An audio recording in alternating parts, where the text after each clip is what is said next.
we're back. Time for Out of the Rut. Happy Tuesday, listeners. Your boy X here. Here to interviewing a good friend of mine, Ben, a.k.a. BenmeR. Great guy. I've known him for a while. The king of side hustles. Another one of those. Has side hustles up the wazoo. Does a bunch of different stuff. Primarily the director of operations at a nonprofit called Libenu. Is that how it's pronounced, Ben?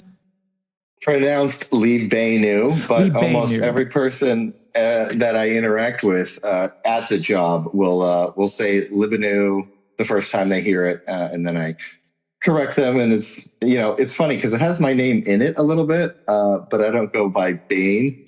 Yeah.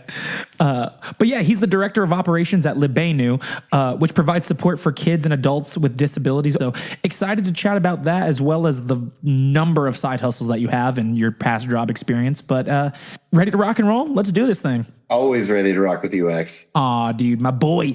All right. So Ben, always my first question. What's your experience with ruts, man? Have you ever had a rut bog you down, catch you in a moment where you all of a sudden you're caught in a crossroads of where you're going in life? 100%. I mean, I don't think life would be life if you didn't have some ruts. The old roller coaster thing. I think a roller coaster has ruts. It's the down parts that you're like, wait, why am I not in loop-de-loops right now? It's because you need some of those lower points to make the upper points more meaningful and more grandiose in the scheme of how life goes. So I've definitely had some ruts. I mean, personal, professional. Are there any other kind of ruts than personal and professional?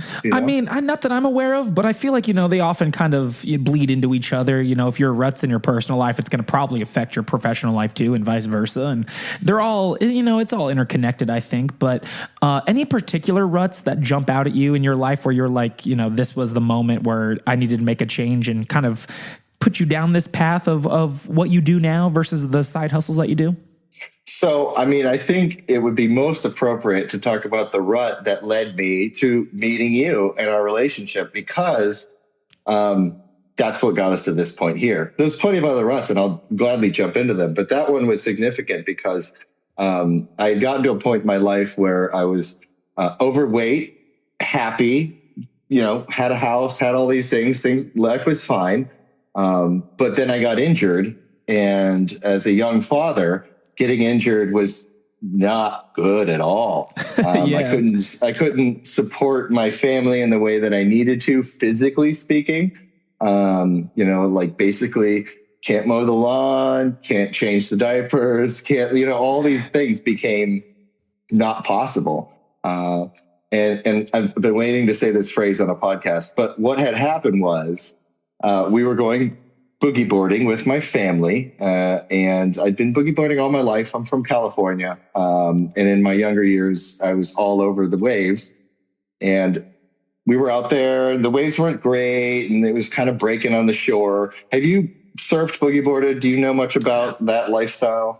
So I can't say I'm well versed in the lifestyle, but I have surfed before. After taking during me and my wife's honeymoon, we did like a surf lesson in Hawaii and stuff. So I've dabbled, but I can't say I'm baked into the lifestyle at all.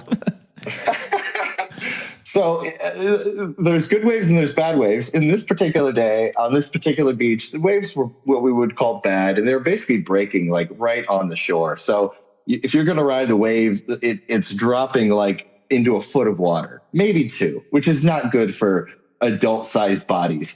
But, my confident brain, I'm out there, my daughter's out there, my wife's out there, the family's out there. I'm like, oh, no, we can handle this.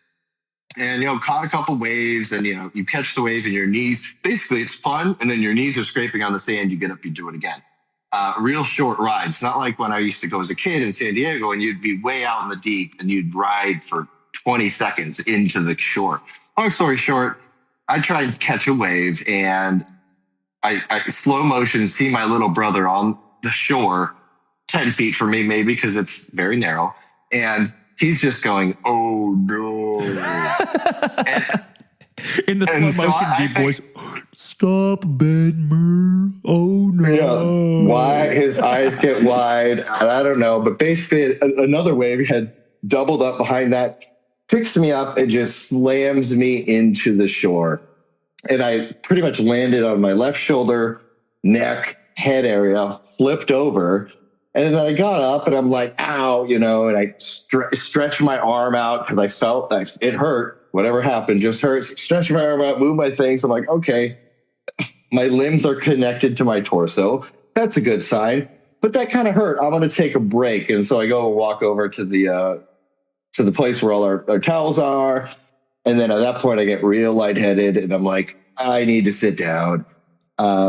And from that point on, my shoulder was not happy. And we were on vacation, out of state, out of health network, out of all the things. And for the next 3 days, it was me in a sling that we made out of my daughter's, like, we would carry her around as a baby in this really cool looking, like, sling thing that came from a friend of ours who, like, saw it being used in Africa. And you basically just put a whole baby in there and you can walk around and do all your chores, all your things.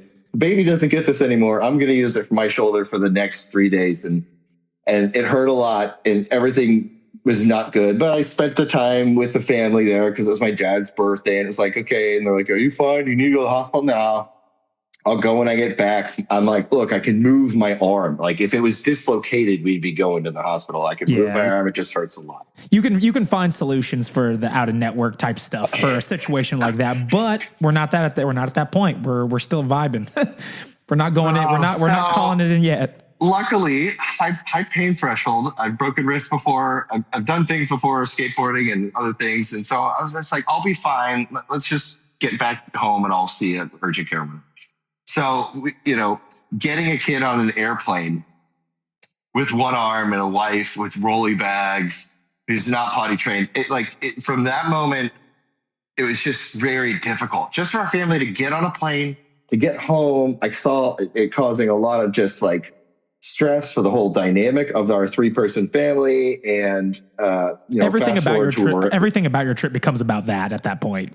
Yep. It's like, daddy can't help. Pick me up, daddy. Daddy can't pick you up. Like, daddy can't roll the rolly bags. Daddy can't do whatever. Which sucks because as a young dad, that's like the benefit of being a young dad is that you get to do all that cool shit. You get to throw the kid around. You get to get in the messes. And it's like all of a sudden you went from young dad to geriatric dad real quick. Right. And the pain sucks and whatever it sucks. But what I really realized very quickly was like I am not going to be able to be, like you just said, a good dad. And if I'm 40, 44, whatever age I was when that happened, I was maybe 43. Either way, I was like, if I can't lift her up, if I can't throw her in the air, if I can't throw the ball around with her, if I can't climb the jungle gym with her, if I can't do any of these things because my body can't do it and I'm injured, like, that's not A, going to be fun for me. It's not B, what I envisioned when I said I want to be a dad. And C, that's not going to be great for her. Those are important memories. Those are important memories for a kid to have with their parents, man. I'll say, like I say this all the time. I'm a byproduct of young parents. And as much as hurdles or there's hardship that comes from being young parents and trying to figure it out, like there's something cool about having young parents that are active with you. Like my mom had me when she was 19, 20, probably 20. And I have a sister who's 2 years older than me. And like I said, there was hardships growing up with that, but like the memories that I have as a kid of my parents, hanging out with us, playing with us. My dad was a softball coach for my sister's softball team. And like things like that, being able to be active with your kids is so freaking important and is so cool to have memories of as a kid. So I can understand how that probably fucking sucked on this trip. It was what for a while I was like, life's good. Like everything's fine and whatever else. And I used to be like really fit when I lived in Los Angeles and like really in shape, work out a lot and have a really physical job. I worked on film sets, but like over time, I just got lackadaisical and I just, I like having some beers. I like eating good food here in Chicago. I like going to concerts, like all that stuff. So I was doing all that, but I let the physical well-being kind of fall to the back burner. And then this thing happens. And then I have to basically for 3 or 4 months, not use my arm, go to PT, do all these things that I'm like, oh yeah, take a rubber band and just stretch your arm every day. And I'm like, this is nothing. But over time, I got my strength-ish back in the arm to the point where now they were back to normal. but during that whole time, it kind of sucked. And I could tell it sucked for my wife a little bit because I had to do less work at the house. Like, I can't take out the trash. I can't, whatever, like I have one arm. She's picking up a little bit of the slack for you. A lot of the slack, you can play stuff with the kid, but not so much. And so then we got this membership to this nice gym, and she got the membership first. And then she said, you should really come, after PT was done, they signed me off, like, you're good to start weightlifting and like rebuilding your muscle or whatever you want to do, exercise. She said, you should really come to this gym. There's this boxing class I like, and you should take it with me. And took the class. Can we name drop? Go ahead. Our boy, Jason Gross. Our boy, Jason Gross, dude. Shout out to Jason. Great boxing instructor. He does EBF. Everybody fights. That first class was a ton of fun. Just punching the bag, doing like HIIT workouts in the middle. I was able to do like a set of push-ups, and like I was like really worried about my shoulder the whole time. Especially in a boxing class, it's very shoulder focused. I told him right off the bat, he's teaching me how to hit the bag and what the numbers are. And I'm like, all right, I'm just going to go easy on this one arm because it's my jabbing arm, whatever. Did the push-ups, left the class. And I was like, that was really great. Like I told my wife, I was like, that was a ton of fun. She goes, so, we could get a family plan to this gym. And I was like, get you hooked first. The stupid part of my brain goes, is it expensive? And then she says, yeah, but it's worth it. And it's all about what you put into it. And I said, of course. And so we got the family plan. We got a place now for our daughter to play with other kids. We got a place where I could start like figuring out what routine I wanted to be on. And then I got onto the website app and I just started looking at all the cool classes. And the first class I wanted to do was a Zumba class. Heck yeah, brother. Let's get you dancing. And that Zumba class was with you. And so the first time I came to the class, I hung out in the back left corner because A, I was like, I'm going to get used to this stuff. B, I'm a big tall dude. So the girls and the other people in the class, like I could see over them. I don't want to be the guy up front, like in their space. And then from there, it was just like, I had the most fun dancing. I've always loved dancing, go to concerts. I think dancers are beautiful, like ballet, breakbeat dancers, like pop and lock. It's all super cool. They're strong. They're like fit. Their brain is active with the movements. You're learning things. Your body's so in tune. So I had such a blast. And then I just kept coming to your class. And then I think at one point you switched out of that, like quickly you switched out of that and you hired Vico as your replacement. Yeah, dude, a lot of shout outs today. Shout out to Jason, shout out to Vico. Heck yeah. The great people who are really good instructors and, just nice people to talk to in general, on top of like doing some really cool art forms of like athletic healthcare. So then I was with him forever, and then you had a different class. And I found you on Wednesday mornings and we do water fitness. And like, I just got into it. And I would look at my weekly schedule. And I go, I'm going to hit these two classes every day. I'm going to hit this class, boom. And I had a whole week lined up. And then I just have not stopped. And now we're at almost 2 years. No, year and a half, 2 years since that happened. Dude, and shout out to commitment, man. Shout out to the commitment. 2 years is a long time to be committed to one thing. And something I always tell people about fitness is like, you really do have to fall in love with the journey of it, because if you get into fitness because you have a goal in mind, 9 times out of 10, once you meet that goal, you're going to fall off the wagon. So you have to really like fall in love with the journey of it. That's how you go 2 years strong, I think. What do you think? Definitely. And, in the those first couple months, a lot of cardio, not as much weightlifting. I wanted to make sure the body was like getting better into shape and stuff, hitting it once or twice a day for every week, having fun, and then it just went, oh yeah, you used to do this a lot now. Like, and it was slightly different. It wasn't a dynamic gym environment where there's so many classes and so many opportunities. But then I started doing the weightlifting on top of it. And I was like, okay, now it's time to get the shoulder muscles like really strong, because from all I could learn from the doctors and stuff, they said, if you have more muscle there, the less likelihood this will pop out again. Like you build up the muscle around that joint, it's less likely when you're doing something, it could pop out. Because you popped it out, it could pop out again. It's the shitty part it's the shitty part of injuries. Once you do it once, you're so much more prone to do it again. Even with all the therapy and with all the strength training, it's one of those things where it's like, hey, this is always something you have to be a little bit conscious of going forward, which just freaking sucks. Yeah. So it was, it was in the scheme of my life, a short rut, like 4 or 5 months. But when I think back on it, it's like, oh, physical, I was in a rut like longer. I felt great and all that stuff, but I was not in the great shape that I used to be when I met my wife. And I was like putting people on my shoulders at concerts and just like a strong, tall dude. And I was like, yeah, I want that back. And it took a little time, but it is back, and it is back in full force now. Hell yeah, baby. Our boy's back. BenmeR looking good, feeling good. That's what's up. Yep. The muscle's there. I've dropped my body fat. And for the most part, like my goal is always, I tell people, my goal is always like, can I save my daughter if she falls off a bridge or something, right? So if I grabbed her and she's falling, can I bicep lift her back up? Can I like trap lift her back up? Mm-hmm. And if I can't do that, then I'm in my opinion, strong enough to do what I need to do to save my daughter's life. So right now she's 35 pounds and I can do 35 pounds every way from sidays. But when she's 40 pounds... When she's 40 pounds, then I got to do 40 pounds. So as the baby gets bigger, so do the muscles, baby. That's dad strength for you.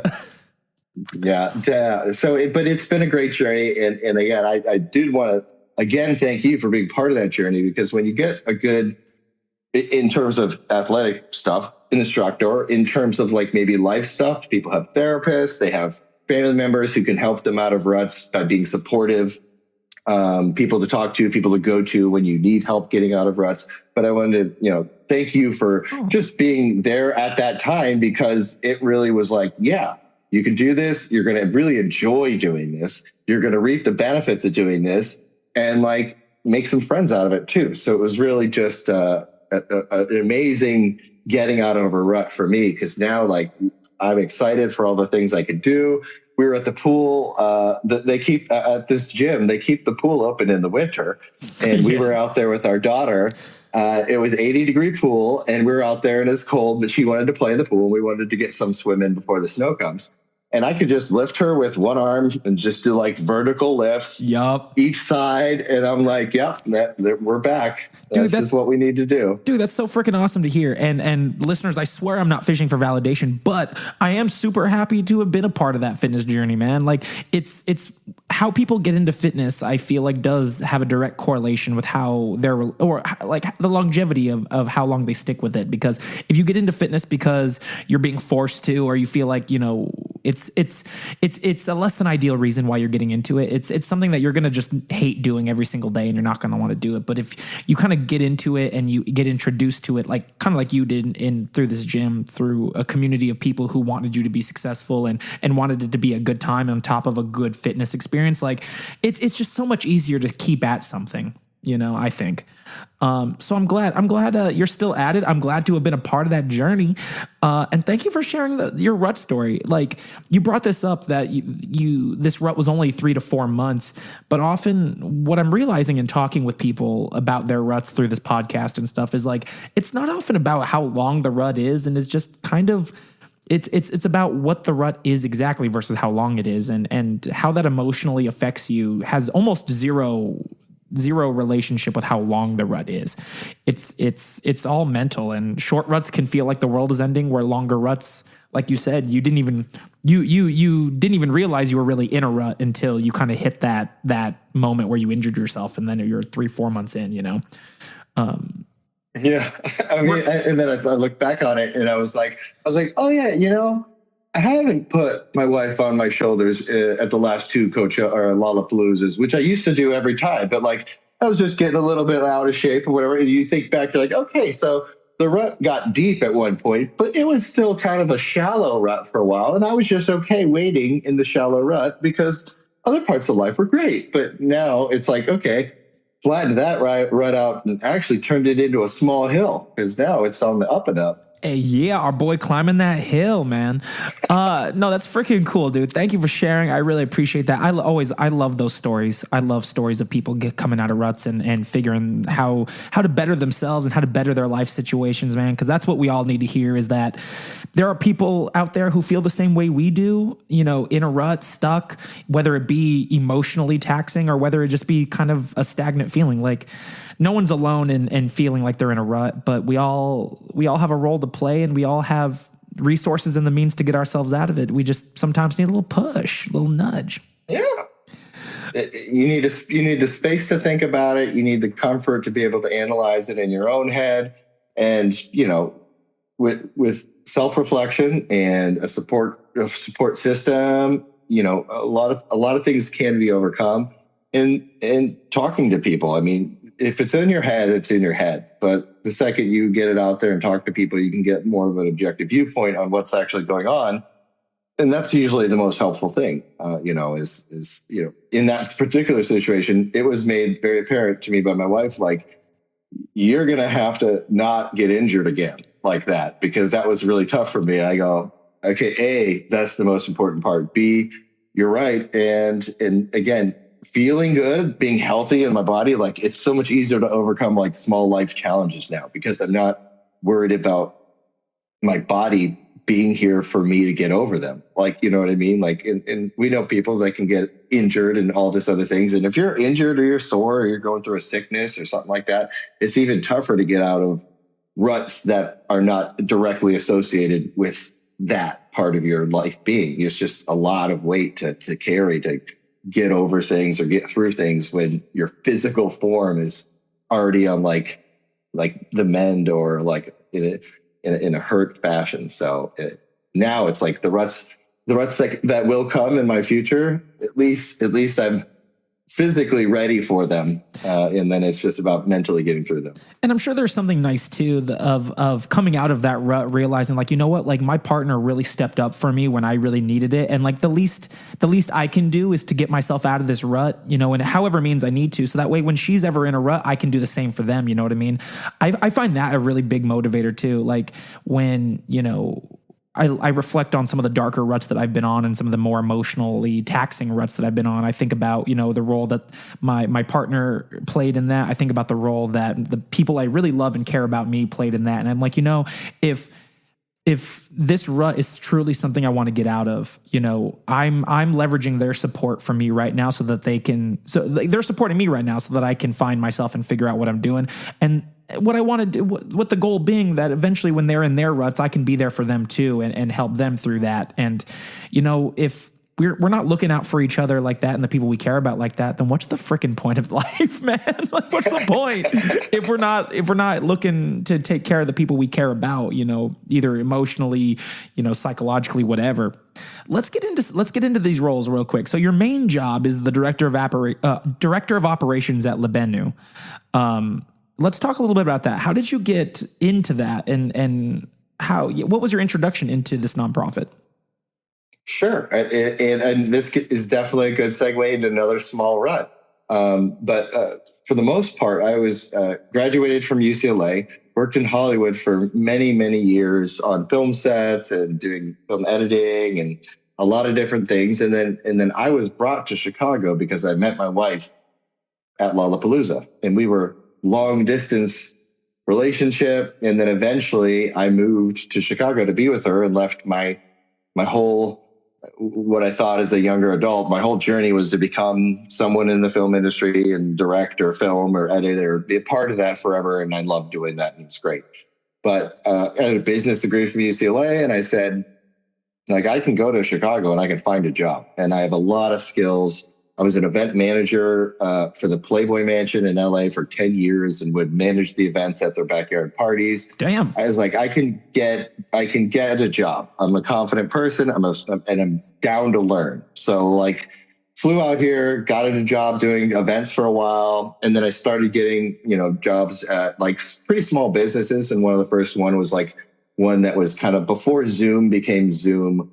There was like this platform called Citrix in meeting, and this place hired me because A, I had a film background, and B, they're like, we do a lot of coaching and training and stuff virtually for our clients around the United States.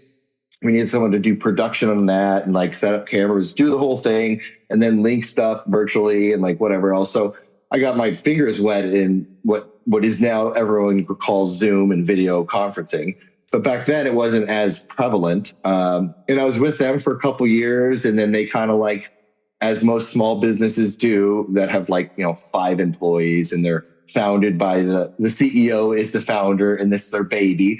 Oftentimes they got to like, pivot, change things, whatever else. So, they had to let a couple people go. I was one of them. Next job, similar thing, doing a lot of marketing, media management for clients for this one group that, basically found me because I did their headshots. I'm a photographer as well. And so they had asked me to do their headshots while I was working at this other place. And I reached out to them when I lost a job, and they're like, oh, well, we're kind of growing. We kind of have a place for you. So that's how I got into that. It's just because they knew me as the photographer guy. And then eventually same sort of story happened where they had to they had a budget and the revenues weren't there and whatever else. So they had me and the reception. There's like 5 of us. Me and the receptionist got let go the same week. And it was like, okay, we're going to do this dance again. And then another similar thing happened where I had done a video for a synagogue that was, I filmed interviews and did this whole promo package for a synagogue that was like giving this big award to some of the members of their community. And so I did this big video package, and like they were stoked on the work and they loved it. And one of the guys who was there reached out to me and said, hey, I build really custom nice homes. Like me and my wife are a design couple, and I build homes and she designs the homes, and we do like $1 million mansion homes. But we could have a place for you because I need someone to like make videos and take photos and videos of these homes and promote us and put it on social media and get our name out there so more people will hire us to do their custom homes. I'm like, great. So I jumped into that role, and I ran their social media. I did all their back end editing. I just, did a lot of stuff for them in terms of media creation of all sorts for all the different social channels and things. I was going to say, this might be a good time. This might be a good time real quick to just share with the listeners, like all of the side hustles and past jobs that you have before you get in too deep. So listeners, BenmeR over here has done a shit ton. And I say that wholeheartedly, meaning the man has done a lot. So among his current side hustles and past ones, you have event manager, photographer, videographer. You've been an editor, DJ. You work an AV technician, radio host, live stream producer, graphic designer, sound design.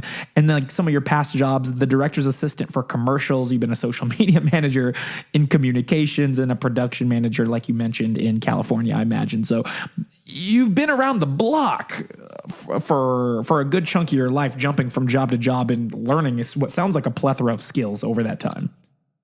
Yeah. And when you're in LA and you're in the gig economy, you would work on any film shoot, and the film shoot could be any number of weeks, any number of months, and you would be on with that crew for as long as that job is. And I worked with probably like 6 main directors of big high-end commercials, like the guy who did the Budweiser frogs and like name directors. And they have a producer too that do all their gigs. And I was friends with and worked with those producers. So basically any gigs they were on, I would roll with them. And then once that producer or director was going to take a break, the other ones that I'm friends with, I said, hey, I'm available for the next whatever. And I'd roll with them. Just jump from production to production. Just for years. And that was great. And I love it. And I'm getting goosebumps for now because it was a fond memory. I learned a lot of experience on like how to treat clients and like how to do things technically speaking, how to like do the business end of production, which is a lot of like costs and expenses and all these budgets and stuff. And really just dabbled in a lot of things to the point where, now I'm here. I've got to get a job. Something happens. Boom. I happen to do a side gig and whatever else. And then that person goes, hey, you got a great attitude to you. I like your product. Let's whatever. So then I got that job and I was working there for about a year, and that was great. I was making videos and doing all this stuff for like, a group that really made beautiful homes. So it wasn't tough for me to like highlight their beautiful homes, but you had to figure out a way to do it in different ways and different dynamics and all these different things, given like that at one point they sold the home and now we can't go back in there and like reshoot there. So like reusing media in a different way, like shit, blah, blah, blah, blah, blah. And then everyone's favorite coronavirus knocked on the door. The Nexus event for a lot of our ruts. The Nexus event of most of our ruts. There was a couple on the previous podcast that brought that up. But so then I was out of work because, again, they had to be like, okay, well, we're shutting the doors and this and this and this, and it's been a whatever, and we're a small business, but like we'll still call you for like contract stuff here and there, but it won't be a daily. You're coming in the booth and the office again.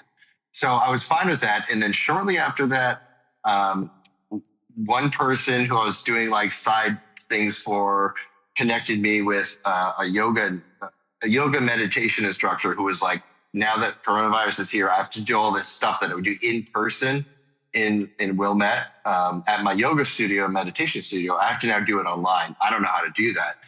And you seem to know how to do that. And so I'm like, sure. So I helped get their website revamped to now facilitate taking people's, reservations and clients to get them into these virtual Zoom sessions where they're doing guided meditations.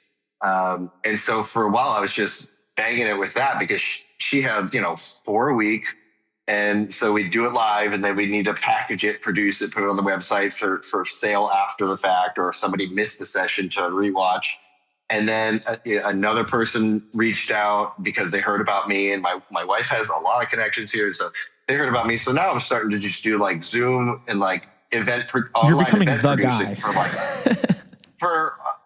for a number of clients. And one of them is based out of New York. And to this day, I still do events for them because they wanted to do like, they'd never done it before. And they used to do retreats in person where a bunch of people would come and do a big 100,000 people, not 100,000, 100 to 1,000 people conference. They're like, how do we do this online? And so I production managed and produced the whole thing where there's like 4 or 5 concurrent Zoom sessions with different content and people, and getting people in and out of things and breakout rooms and slideshows and videos and all this stuff to make it feel more than just a basic Zoom for the client or for the people attending, as it were. It just kind of blew up. And in the meantime, my wife was at this nonprofit, Libenu. She's a director of fundraising, high-end director, basically in charge of how nonprofits bring in money. And she'd been there for a couple of years, and she told them like, oh, my husband's doing like a lot of gig work and whatever else. And they happened to have their, at the time, director of operations person was about to go on pregnancy leave, maternity leave. I mean, escape me. So they said, do you want to come on and fill in for her to make some ends meet? Well, just as a contractor, but we'll pay you. And I was like, yeah, I mean, if I have time in the day, I could do it, and let's make that money. Like I am, as long as it's not a bad group that's doing like hate speech or taking money from poor people. Like I'm a hired gun that will do work. Yeah, I'll do work for almost anyone that's a quality enough person. As long as you're not utter trash, we'll make it work. Right. Where are you on the trash scale? Because if you're on the positive side of the trash scale, I could work with you. Yeah. But if you're on the negative half, that's bad 50. It was like all these bad. You're on the sub 50. We're not doing it. These little bitty ruts. But every time something would happen and pop me out of the unemployment rut, as it were, whatever. But I never super got down on myself because, again, I just fortunately have a confidence in myself and my abilities that I could go work at McDonald's. I could go work anywhere and do a good job. So the point is like, I used to think I want to be in a dream job. I want to be a director. And one day I'm going to win an Oscar or whatever, this dream job mentality. Like, and if I don't get my dream job, then am I really living and am I happy? And for me, it's not that. It's like, I'm living and happy to bring in a paycheck, do good work, be kind to the people around me, and be able to raise a family and be with my wife. Like, it doesn't matter what the funding comes from, as long as like I can get good work done. There's a good work-life balance dynamic.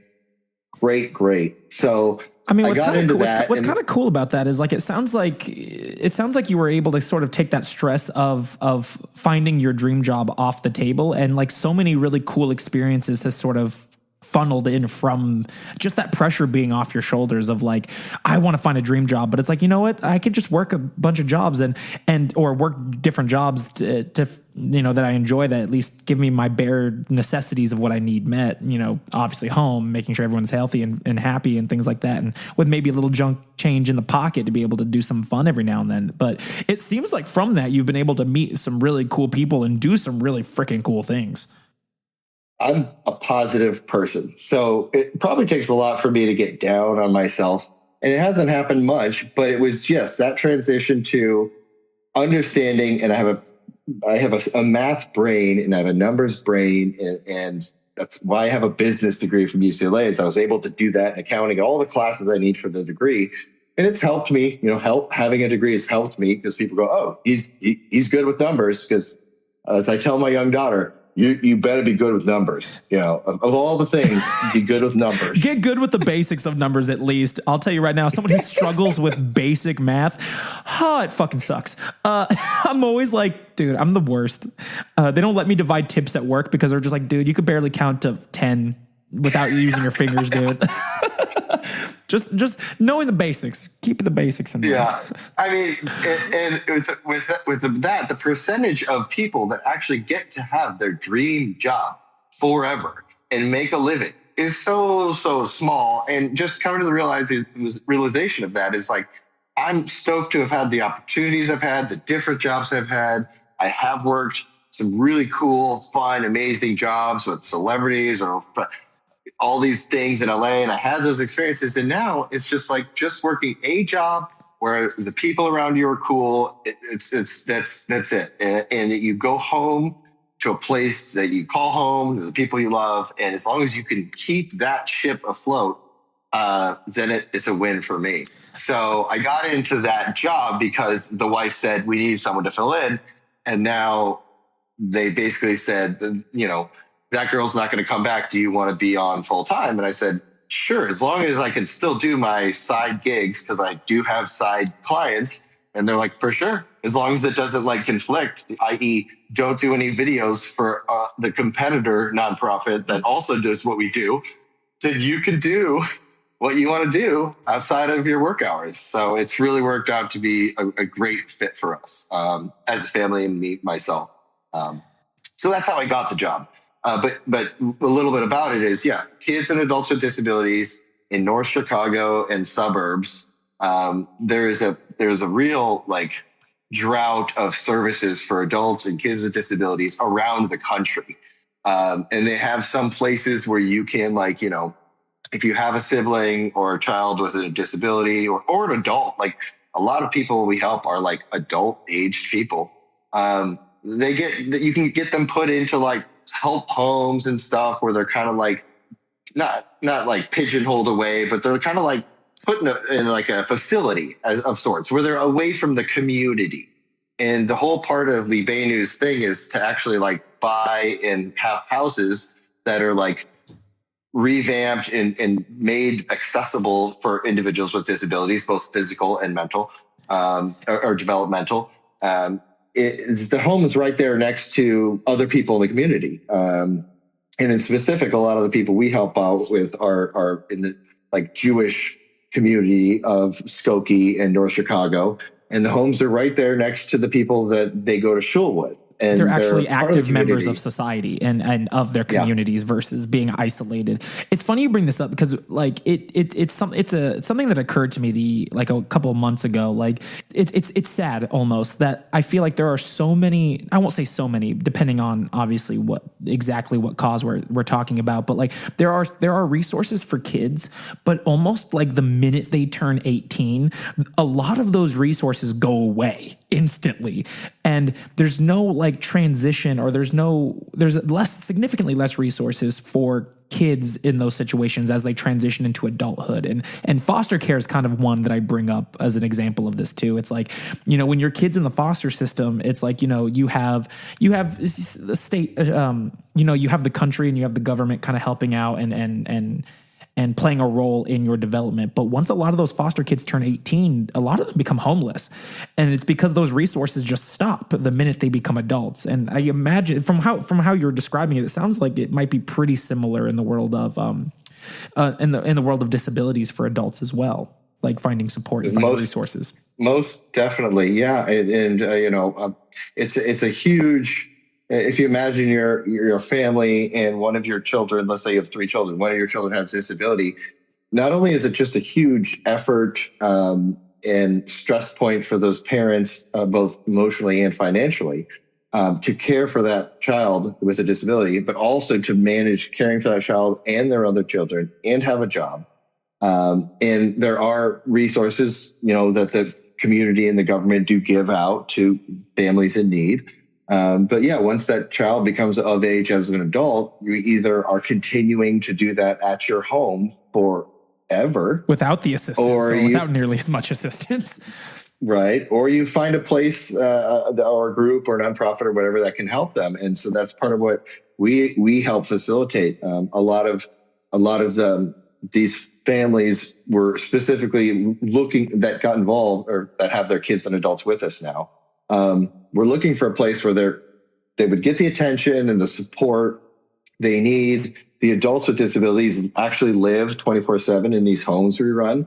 And the kids with disabilities go to these after school programs every day of the week or on the weekends or stuff to, give their parents a little bit of break, to be with their other kids or go shopping or do any number of things they need to do to just keep their house moving. But a lot of this comes from government grants, state grants that we have to apply for, just like every other nonprofit is all competing to apply for this money that is out there to help. And then it's a lot of donations from like human beings, just regular everyday people can help and contribute and helping support these community members, family members, you name it, getting the word out there. Cause the government will give you a discount if you make donations on your tax, right? And so even the government is open to you giving money to nonprofits that help the world. And so we're just a small one that has been growing a lot. But yeah, these parents in specific and the community that we serve a lot specifically, on top of doing all the services and the attention and the space to help people with disabilities, are also providing them like a small amount of like their Jewish culture. Because on top of everything, some of them want to observe Shabbat or eat kosher or do whatever they want to do. And they have a disability. And some places that a kid or adult with disability go to wouldn't facilitate that. Like they would just be like, no, we're serving you the necessities, but like, we're not really catering to different lifestyles or as heavily. Right. Got it. Right. So ours give the individuals with disability that space to observe in the way that they can. And some people can in more ways than others, depending on their disability. But we provide that space. So a lot of times some people will reach out and they're really like, I just want my child, who's now a young adult, to have what he can have in terms of a Jewish lifestyle in whatever way he can do that. And so that's kind of the little niche area we've been in. And since I've been there, there's always been like a wait list for our services. And we're continuing to try and grow and make new homes and have more programs for more children and young adults. And it just takes, more volunteers and more donations and a lot of just resources to make that happen. And it takes a lot of time, but it's, for me, I'm working for a group that does like really good and they're helping people. All the people we help are like super like cool to talk to, right? When you're with someone with a disability, some people who not interacted a lot with someone with a disability might like be like, oh, how do I, whatever. But really like most of them are so just excited to talk to you and like hang out and like, what are you doing? Or like, what's going on? And just fills your heart with, okay, I'm doing good work and maybe I put in some long hours, but really like I'm helping people and bringing joy to some people that like otherwise wouldn't have it. No, that's really cool. And I, for one, very much applaud the work that you guys do from how you're explaining it. Like, it sounds like it's a very personalized experience. It seems like you guys have a lot of passion for helping those individuals with disabilities, whether it be kids or adults. And like I said, I just feel like resources for adults are so hard to come by. So the fact that you guys do incorporate adults with disabilities and what you guys do too is freaking cool. Talking a little bit about your experience with Libenu, like, did you have experience or what was your experience working with kids and adults with disabilities before Libenu, or if any? Oh, I mean, I had none. And I've been there since 2020. But so yeah, going on almost five, 6 years now. But really, like, they have me running the operations because of my business savvy, my attention to detail, my numbers, right? And I also will do the photography for them. I'll do video stuff for them. Even prior to me working there, I had done some videos for their fundraising gala where they also honored someone. So my wife had brought me into the fray prior to me ever working there of creating really cool, engaging content. So I do a lot of little things there, but for the most part, I'm what you would call the Wizard of Oz there. I'm the guy back behind the curtain, making sure the donations are coming in, the banks or whatever, the vendors are getting paid, all that stuff. But we have other employees and managers and directors who are actually boots on the ground with the adults with disabilities, with the kids with disabilities. And I constantly applaud them because there has to be a ton of patience you need to be in that role. I probably couldn't actually. I said I could do a lot of things. I don't know if I could actually do that well. You have to have just a really big heart and really kind of thick skin in the terms of it could probably be pretty tough at times to have a room full of kids and you got to be attentive to all their needs, and all their needs are very different and specific. Yeah, no two kids have the same needs. That's for sure. No. So, but they really do a lot of great stuff, and they'll circle me into what they're doing programming wise and other things. And I give as much input as I can to those things, but really they appreciate that I help the back end, all the business side of things work well and be efficient. And as a nonprofit, most nonprofits around the country are constantly under pretty good scrutiny from the IRS and everything else, because you're saying you're a nonprofit, you are getting some benefits by being a nonprofit in terms of what you get and what you pay tax wise or whatever. We have a certificate that allows us to buy anything from Illinois, anything inside Illinois without sales tax.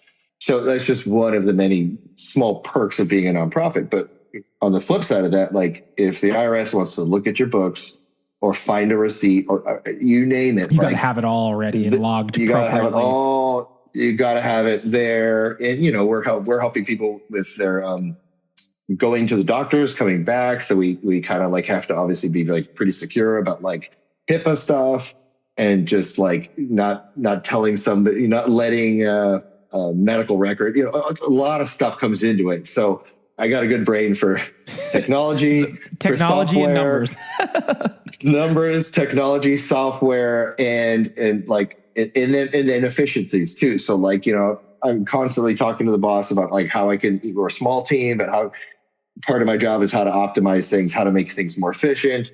If there's stuff that's not going well, how do we fix that and improve it and streamline it? Because, there's a lot of work to be done, only so many people to do it. And if people are spinning wheels and doing stuff the less efficient way, then usually I kind of step in and kind of be okay, so we're going to change the process. And if you need me to help you along the way, I'm here, but we can no longer do it like this because we're losing money, or we don't have enough time to do it this way, and we need to make sure we have as much time to give to the programming we're giving people, and attention to the programming we're giving people. So let's not waste our time doing this. So, awesome. So because you didn't have any experience in this area before jumping in with Libenu, is there anything you feel like you learned through the almost 6 years of working with them that maybe you were surprised to learn of oh, this is what it's like to work with a nonprofit or with this demographic of individuals who are looking for these resources. Did you expect to fall in love with it as much as you do? Or yeah, I mean, it's great. I hadn't worked for a nonprofit before. Everything prior to that was for profit. You know, it was a small business exclusively for profit, looking for profit. And even the ones where I was like managing social media content for like this marketing group, like we were promising our clients that we would get them profit. Like, we'll get you the profit on social media. We did all this stuff. We'll get you clients. We'll get you clients. We'll help you seal the deal. Like, it's all about for profit. This one is definitely like, you know, the point of contact you have is mostly with donors and who care about your mission, who have a family member or a friend or some relationship to somebody in your programs, and making sure that your interactions with them make them feel good and that your efforts are really genuine and helping this community that they either are like directly involved with or indirectly involved with. There's lots of people out there with money and foundations that come from money that are always looking to just help people. And I found that like there's a lot of just foundations that don't know anyone in our group of our community of people, but they're looking for a good cause to help. And they're like, you know, I make millions of dollars and my accountant says I should be donating more for whatever reason. And they'll find us and they'll look into us and talk to us. And they're like, I really like what you guys are doing. And so I'm willing to give you an annual gift of, you know, X, Y, Z or something like that. You know, so really like those interpersonal relationships are what keep a lot of, in my small opinion, nonprofits afloat, is because you really do have to have those connections so that people want to continually support what you're doing. Because if we didn't have donors, like really we couldn't do what we were doing. Like there's only so many money out there in grants and other things that you have to just jump through thousands of hoops with the government to get. That person-to-person connection continually every year, like, you know, keeping it fresh, but also like keeping it like close and genuine has been something I've realized a lot. And we do an annual golf outing. And prior to me working there, my wife got me as a photographer. So I would go out before I ever worked there. I'd go out, take photos of all the golfers. I'd done that for like 2 or 3 different clients. I'd take photos. And at one point I'd never done a golf outing. And someone was like, can you do a golf outing? I'm like, yeah, you just want photos of the people golfing? And they're like, yeah. And, you know, the award ceremony and whatever else, take photos. And so I did really good. And then someone else was like, oh yeah, we could use some photo stuff, you know? So now I'd done a couple and then I did hers and was out there. And so now we do the same golf outing. It's like on 10 years now. A lot of the same people come, but like when it used to be like 50 golfers would come out, support the group, you know, have some drinks, have some whatever else. It's now up to almost like 200 golfers every year. Damn. That's what's up. Big growth, baby. There. That's awesome. So it's there. They're having fun. And my event manager background helps me run it. So basically I'm in charge of that in terms of like the catering, the layout, like operating with the venue. Like if anything happens there, I'm the point of contact. You know, the venue contacts me and then I bring it to my team about like what's going on with this and this. Like, so it's just a great fit because I have run events before. So now I'm just running one for my company. And then I also drive around the course on the day. I've got my camera. So I'm doing photos. You're capturing on the every course. moment.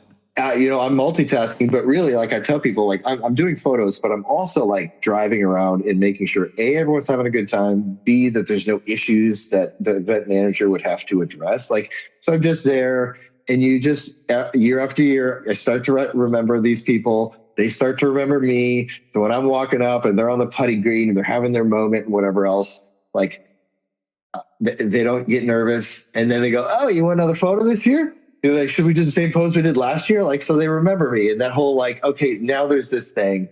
They're going to hopefully get a great feeling again and come back next year and bring their buddies and raise some funds for kids and adults with disabilities while golfing, you know? So it's like, They're establishing a relationship with you, but in proxy, establishing a relationship with Libenu, which is essentially what you want. You want them to come back every year and remember their time from the year before and be like, you know what, that was so freaking cool and it was for a good cause. Like, let's do it every year. That's freaking cool. Every year. You know, relationships, man. It's all about building relationships. Let's talk about. I wanted to pick your brain a little bit about the grant process. Like, what I have zero. I've never had to apply for a grant ever. What does that process look like? And do you feel like it's a good process? Do you feel like it's flawed in some way? Do you feel like there's too many hoops that you have to jump through? What are your thoughts? What are the steps? And then what are your thoughts on them? Well, luckily for you, or unluckily for you, I don't actually do the grant process because it's a thing. My wife has worked for nonprofits for a long time and is like really well versed in a lot of that. And she actually used to do that when she was working with Libenu. She works elsewhere now. But now she literally has somebody who only does grant writing. Like, that's what their job is. And it is extensive. Like, they're long applications, long documents. Like, I can't even wrap my head around what all goes into making a grant application, because we have someone that does it on our end. And it takes a lot of time to do it. And then you kind of have to like go through the variety of portals that whatever government agency has and upload documents and just do a whole dance just so that they see it. And then after that, then there's probably a lot of conversations back and forth about whatever the grant amount will then be with the agency. Like, and I know some of the stuff we do that I do have a small amount of like touch points with is like, we'll have to kind of like send a monthly record of almost everything we bought for one of the programs we do with kids, like every receipt, everything. And depending on what we submit, then we get a grant amount for that exact amount. And if you're off by one receipt or one penny or whatever else, like, then they're like, no. That's so insane. Like, I have to imagine there's good reasons why there's so many hurdles you have to jump through in order to get grant money. But it just seems like it's like when you're trying to get resources and trying to get people the help that they need in a timely manner, I can only imagine that the waiting period and all the hurdles, I'm sure it makes you want to pull your hair out some days. I do feel fortunate. I don't have to do that. Yeah. Like, I have other responsibilities and I'm stoked for them. And when they ask me to help in some way, shape or form, or, hey, can you build a spreadsheet that shows us our growth of donors over the last 3-4 years or whatever, like, I am kind of the master of our CRM and like our donor database and like all that. Like, so that's like my wheelhouse. If someone needs to know, like, you know, what's the percentage growth of our top tier donors in the last 3 years? Like, I could build out and give them spreadsheets and data of all the whatever, but then they take that and put it into whatever large application, you know, thing they have to build, and they have to probably do a lot of writing that like summarizes all the stuff that the data supports, you know, and then they send that all along on the grant process. So I'm glad I don't have to do that. I feel like I would get less joy out of doing that. But I do like what I have to do, because it's just a lot of like, do it right, do the numbers, account for the money, you know, manage the database, you know, manage the content we create, manage the website, you know, update our, like, just all the stuff that keeps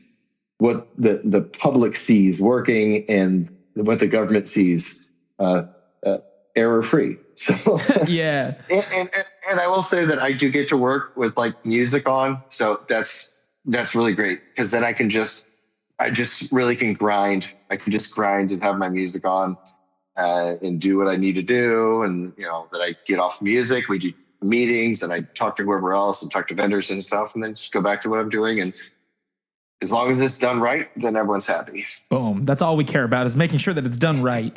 Something I did want to talk to you about, and because I know we're kind of coming up on time, and I want to make sure that you have time to hit up your next appointment. But something that came to mind when I was looking at all of the various roles that you've done and all the various side hustles is imposter syndrome. What's your experience with imposter syndrome, or do you even know what that is? I mean, I could probably guess what it means, but I don't know if I've heard those two words used together.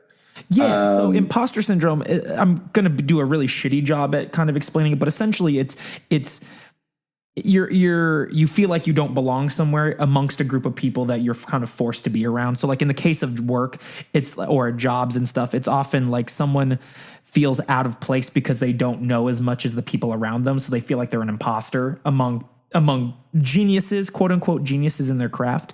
And because you've done so much, and because you've exposed yourself to all these different experiences, different people, obviously, like with DJ, AV, tech, radio hosting, is imposter syndrome something you've felt before, or is it something that you've always been sort of like, you know what, like I am who I am, and I'm confident enough in that to know that even if I'm not the best in the room, I have the skills and the resources to get as good as I want to be or be the best. You know, have you ever had? What are your thoughts on that? Yeah, luckily, everything I've kind of done or tried to do or had to learn, I've been pretty much, at least I've had a small amount of experience at whatever it was needed to be when I put my foot in that first door. And I'll say even stuff that I'm really good at, I'll get butterflies. Like when I used to be in high school theater, like before the show starts, like I'll get butterflies. And even as a DJ now, that, you know, I do a lot of underground events and other stuff, and I'm very confident in my skills and very confident in my song choices. Because as a DJ, like half of it is choosing good music, not just blending it together well. But like if it's a big enough gig, or if there's enough earballs, which is a term I've coined, there's enough earballs in the room, I'll still get nerves before I'm doing something. And with some of these Zoom clients and these production clients on online streams, like I'm really good at it. I know exactly what needs to be done. But for that 1 hour where there's 700 people in like a Zoom webinar room and I'm producing it and I'm in charge of everything, I'll be on the edge of my seat. Like, because even though I'm confident, I want this to go well. And I'll have butterflies. And then when we're all done and I say end session, post the recording or whatever, then I to breathe again. And it's like, but I've done hundreds of these now, and I still just have that little feeling of, okay, it's a performance is starting, like, and you're on and we're all on and it's live, do it live. And so when I do get into a situation, if it's outside my wheelhouse, I'm a pretty decent extrovert. But if there's some stuff outside my wheelhouse, or I'm around a bunch of people who are all like investment bankers at some sort of thing, and they're all talking about finances or something, I have no problem just listening. And like, I don't need to be heard. You know, like some people, you know, you're in a conversation or you're in a group setting or in a dynamic or whatever else. Some people just need to be involved and need to be heard. Yeah. I have no problem not being heard. Like, and if someone wants to ask me a question, I have no problem saying I know very little about bank investment finance. But I cannot contribute much to this conversation. Enjoying it, but not going to contribute much. No, that's cool, because that's cool to hear, because like something that I feel like is increasingly becoming a problem, especially with younger generations, is the idea of imposter syndrome. And I mean, I feel that way in fitness still to this day, because I remember when I first got into fitness as a profession in like 2017, 2018, like the gyms that I work at and the gyms that you go to, like we work with some of the most prolific, like, you know, fitness enthusiasts in the country, you know.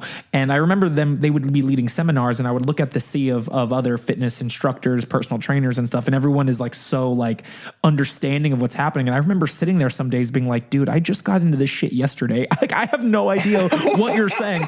I don't fucking belong here. And you know,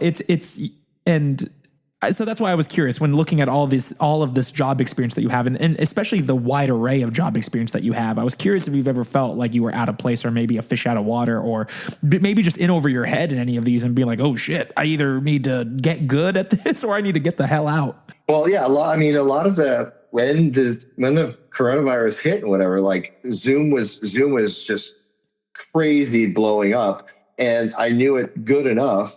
But like everything, every time there's a software patch on your phone or whatever else, there's new features, there's new this, new that. So, you know, I'd have it locked in with this one client, and another client would come in the door and they want to do a bigger event or more people, more rooms, or more design work, more whatever. Like then everything kept getting bigger. And I was just like, okay, well, I haven't ever done an event like with that many people, right? With this much riding on it, but here we go. And, like we got a contract signed and I'm the guy, so it's going to be good. And, luckily I had a supportive wife where I'm like, I need to, tonight, no movie and no Netflix and chill tonight. I got to grind, get some stuff out. And, cause Saturday, Sunday, Monday, I'm running a live event. So there's definitely been stuff where it's not like I felt like I was a fish out of water, but I went, okay, so I've never done this level of intensity in this regard before, but the client doesn't know that.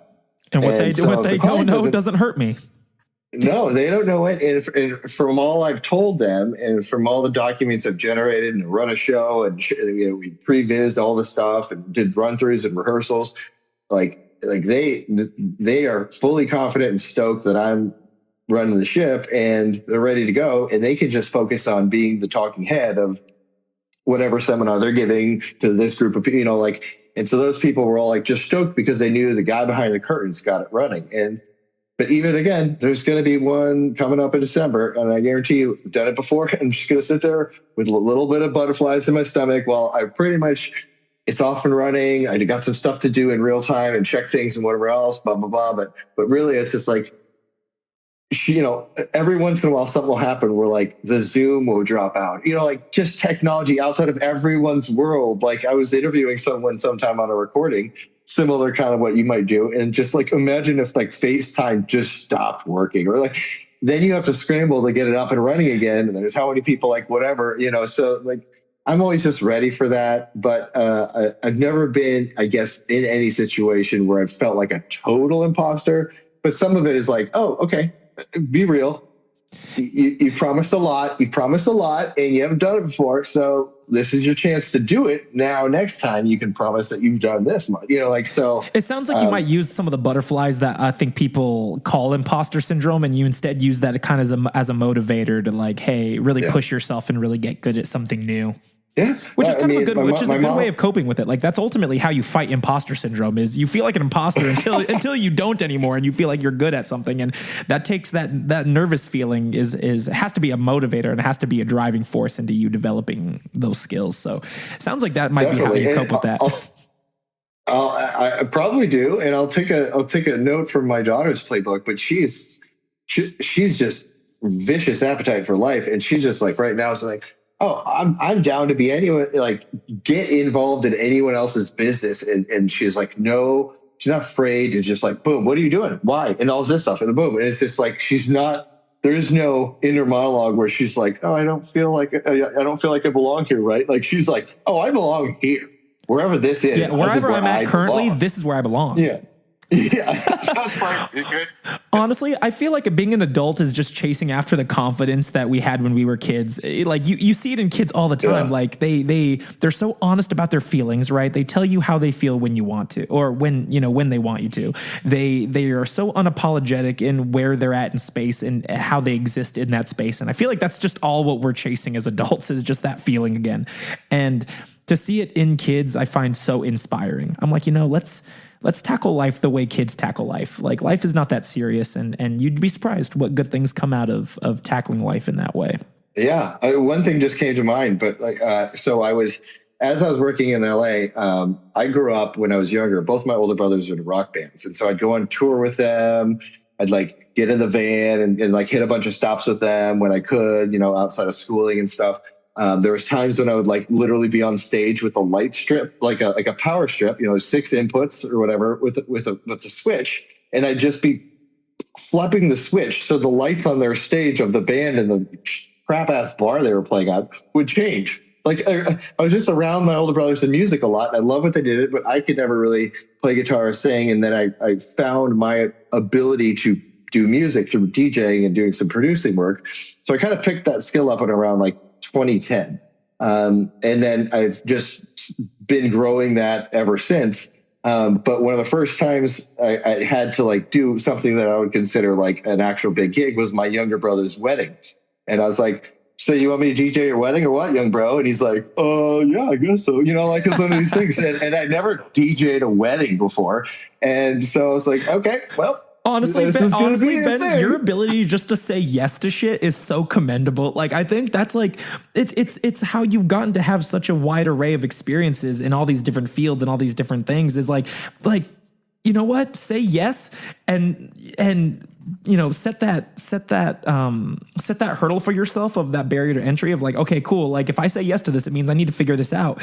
And it seems like it's pushed you in such a really unique set of directions, life-wise, career-wise, and everything, which is just, it's inspiring as shit. I'm getting chills just you talking about all of this stuff and all you've gotten to do. And now all of a sudden your brothers are in bands too. Like, let's add that to the mix. Like shit.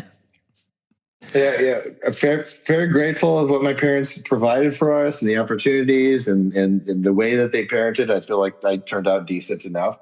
But yeah, the imposter syndrome, the putting yourself into a place where you go, okay, I can either kind of turn tail and like just kind of give up on whatever else, or not have that life experience, even though it's awkward or like challenging, or it's like, yeah, say yes and give it your all. And more often than not, usually turns out really great. Like my little brother, like I ended up going like, so I could play all the random songs that you get off of a wedding playlist, or you could tell me a ton of songs you like and I'll craft it into like a fun story for the whole day. And you won't really know what songs I'm going to play when I'm going to play them, but I'm going to make this an event and a story about your love.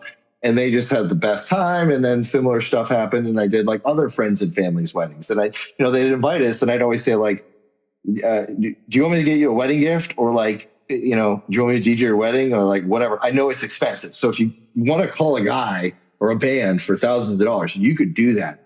But if you want me to do it personally for you for free, I'd love to give you that as a gift. And they're always kind of like, yeah. People like, are pretty keen to jump on free stuff, especially if it's like beneficial to you because you're getting the reps in to get even better, like. After the fact, they're like, oh, you played all the songs we wanted. Like this one friend, he's like, they loved Blind Melon, and they didn't want any like certain songs, but like they're like, we want you to play like at least 5 Blind Melon songs, and I only know like No Rain, right? So I was like, okay, I gotta learn Blind Melon stuff.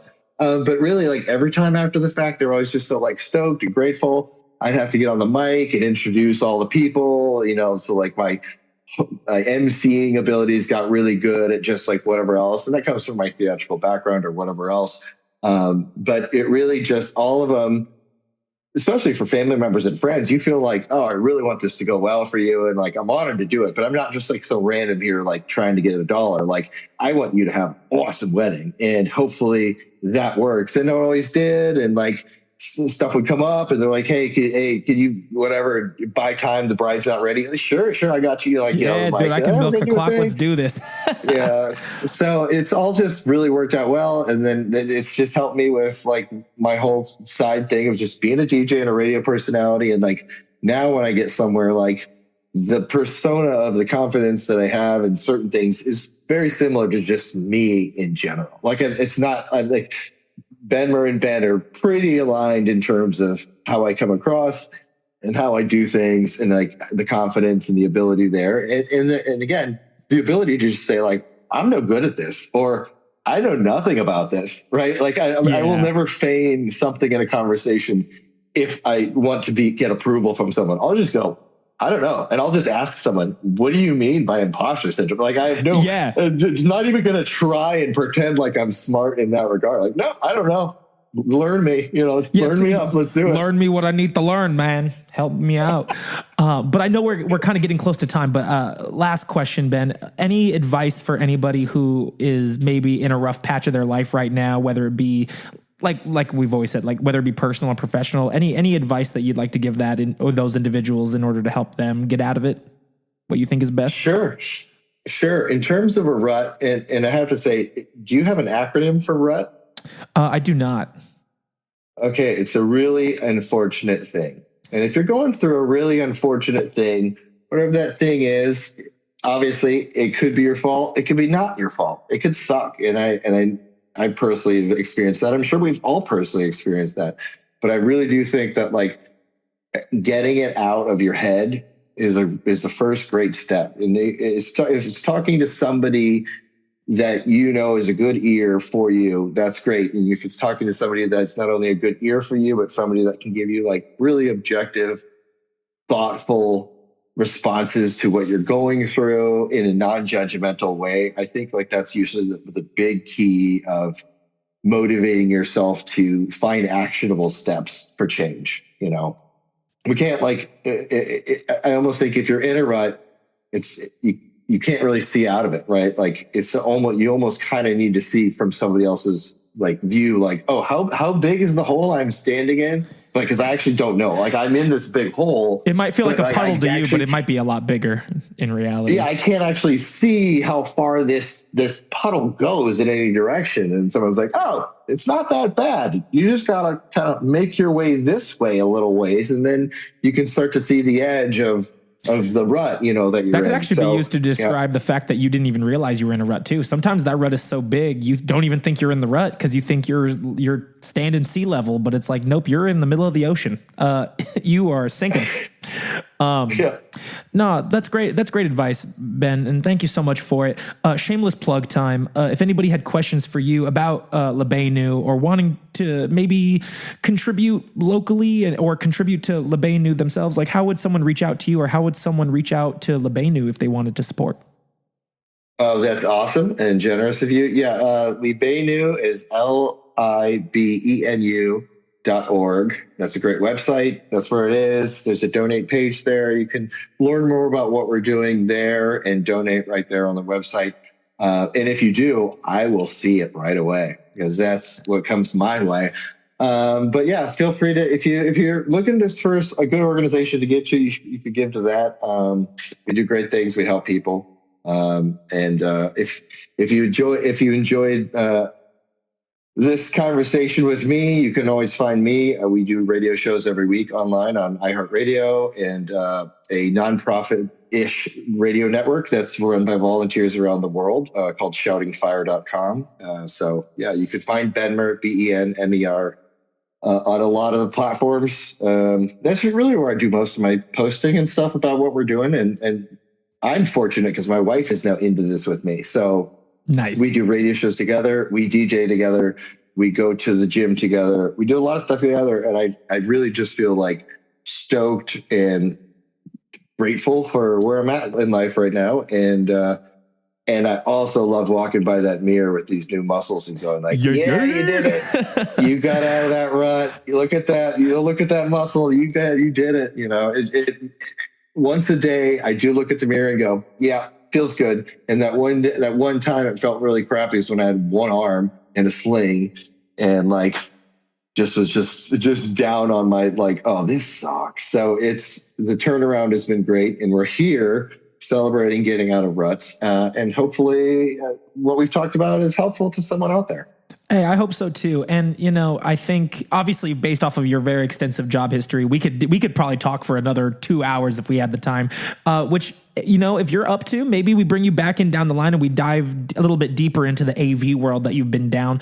But I super appreciate you talking about Libenu, the really great work you're doing with them, especially this time of the year. It's the giving season. And we want to make sure that those who need help and those who need those resources are getting them all year round, but definitely this time of year when, you know, love is in the air, love for our neighbors, love for our partners, love for everybody, love for the world, man.